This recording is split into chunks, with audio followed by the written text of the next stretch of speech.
Should I have bought this mill scale 94-gallon smoker? Huh. Looks like AI already knows the answer. Well, what good is this video for?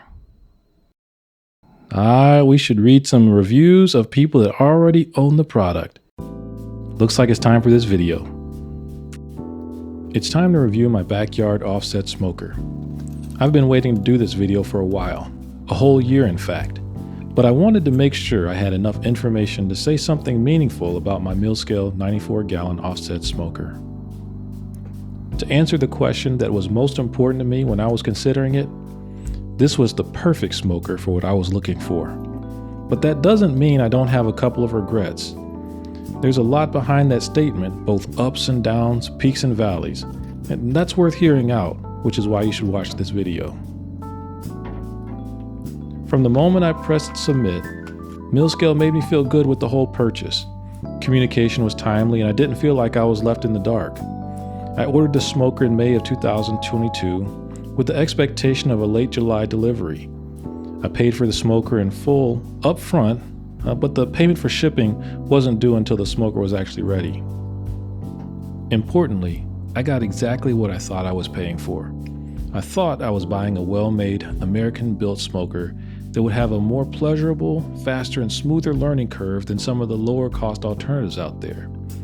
And while I don't know what the learning curves are like on some of the other smokers that you can buy in a big box store or a specialty shop, I can say that from the first cook, the food came out as good or better than the other cookers I have owned.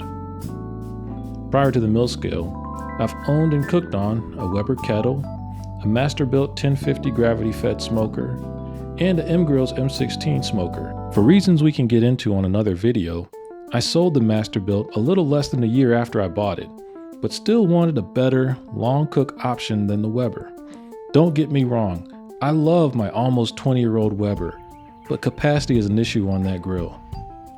Enter the Millscale. This time, I knew I didn't really want to compromise on anything and just get what I wanted. From the jump, I liked the way the Millscale looked, but I strongly considered the Lone Star, Workhorse, Fat Stack, Primitive Pits, Yoder variants. I was also thinking about ceramic cookers, but ultimately, I wanted to burn real wood. I have a whole other video that goes over the features of the smoker in more detail, which I'll link above, but a few noteworthy, if not obvious items I'd like to point out. It is heavy. The website says it's 800 pounds. I think the shipping weight, including the crate, is like 1,100 pounds. It never hurts to have another person around, especially on unboxing day. The most underrated part of this smoker is the heat deflector, and they've creatively turned this into a mini griddle surface. To my knowledge, this is standard on all models, and this is great for the quick sear when you're using reverse sear method. The plancha was an expensive but worthwhile upgrade for me. I like cooking on the flat top surface, and I didn't really want to add a Blackstone to my backyard setup, so I thought this would be a great option. It absolutely delivered. I cook fajita meats, saute vegetables, sear steaks, cook burgers on this setup. I even make mid-cooked snacks on the plancha, allowing me to avoid the dreaded, "is the food ready yet" conversation. The backside of this is a rust magnet because of all the nooks and crannies, but I'm glad I have this option. I find the Firebox is very forgiving. Don't get me wrong, there is a learning curve to maintaining temperature and wood selection. But I have found that even though there may be an optimal wood size for the smoker, as long as the coal bed is hot enough, it can burn almost anything and still run pretty clean. Again, I still have a lot to learn though. My beef, I'm not in love with this grease hole. And I say hole because that is exactly what it is. There's no valve, there's no way to stop grease from coming out. So during and after cooks, you need to have a bucket to catch the grease. Critters in my area like the grease bucket, and so at night they will remove it and carry it to parts of my yard. I wish there was a valve or something there to stop the flow, but in reality, that's a small nuance, and that absolutely would not affect my buy decision. Maintaining the firebox for rust is a pain in the you-know-what. I use tallow on the metal to keep it happy and free from rust, but because the firebox gets so hot, it doesn't really receive the tallow. It basically just burns it off. So I have to wait until well after the cook when the firebox has had a chance to cool down to apply the tallow. This is not specific to the mill scale. This happens on all kinds of smokers. I'm curious what you guys have done, and maybe if you guys have converted to linseed oil, how have you dealt with this? My regrets? Not having a permanent location established for my smoker before it came.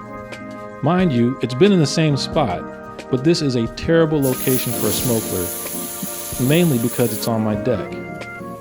As many of you have noted in the comments on prior videos, this is a big fire hazard. I should have secured a flat location away from my house on stable ground before buying the smoker. I wish I would have picked up the smoker in Lockhart instead of having it delivered.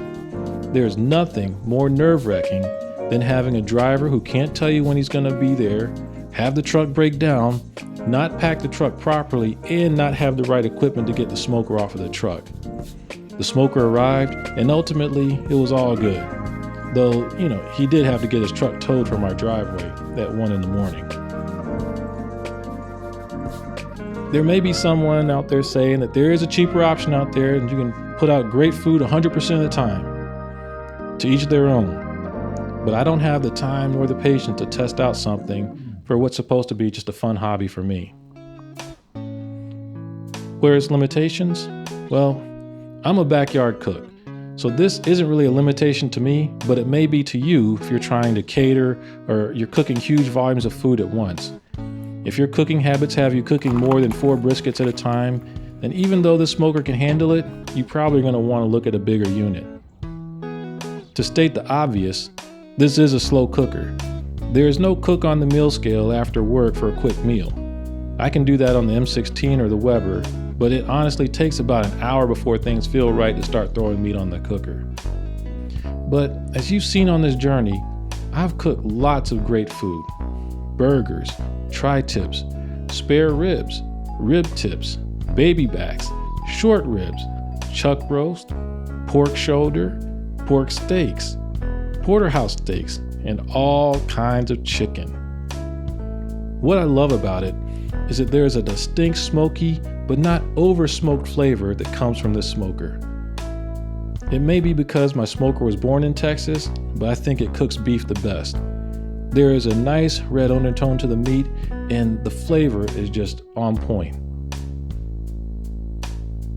My advice? Well, you're doing this already, but plan in advance. Beyond knowing how you'll pay for it, know where you're going to put your smoker. Know where you're going to put your wood. Have an idea of where you're going to get your wood. This pit has a sweet spot. By adding it, it's become my de facto rib, pork butt, spatchcock, brisket cooker. The M16 has retained its dominance as the excellent grilling machine that it is, and the Weber is my all-around everyday cooker. The mill scale was a perfect addition to my backyard. Even as I was coming up the steep learning curve, the food came out tasting great and made me look like I knew what I was doing. In reality, I probably couldn't have gone wrong with any of the other smokers I was looking at, but availability mattered to me, and when other companies had backlogs stretching over a year, Millscale was there and said they could get it in a couple months. In short, I got what I paid for, and it is hard to see me happier with anything else. Well, you made it to the end. You might make it to the end of another one of my videos. Why don't you check one of those out below? Take it easy.